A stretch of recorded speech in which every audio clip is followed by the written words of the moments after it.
పెద్దలు గౌరవనీయులు రాష్ట్ర ముఖ్యమంత్రి వర్యులు ధర్నా శిబిరానికి వచ్చేస్తున్నారు. మీ అందరికీ తెలుసు ఏఐసిసి పిలుపు మేరకు ఇవాళ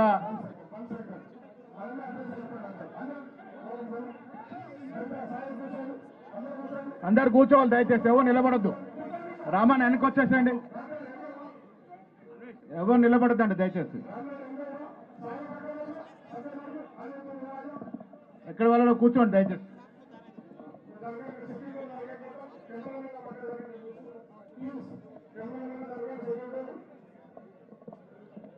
ఏఐసిసి జరిగినటువంటి సమావేశంలో ప్రతిపక్ష నాయకులు భారత్ జోడో యాత్ర ద్వారా ఈ దేశ ప్రజల యొక్క హృదయాల్లో చోటు సంపాదించుకున్నటువంటి మహానాయకుడు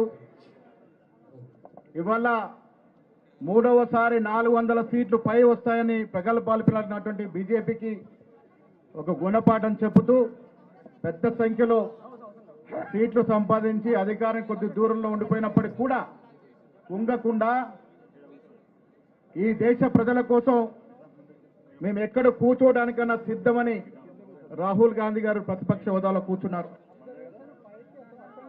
అదానీ గారు 2014లో ఒక మామూలు వ్యాపారస్తుడిగా ఉన్నటువంటి అదానీ మోడీ గారి లోపాయిక సహకారంతో బీజేపీ వారికి వారిస్తున్నటువంటి ఫండ్స్కు వెళ్ళ ఆ ఫండ్స్ కొరకు లోపాయికారిచ్చినటువంటి సహకారంతో 10 ఏళ్లలో ఎవ్వరూ ఊహించని విధంగా కొన్ని లక్షల కోట్లకు పడిగట్టినటువంటి సందర్భం.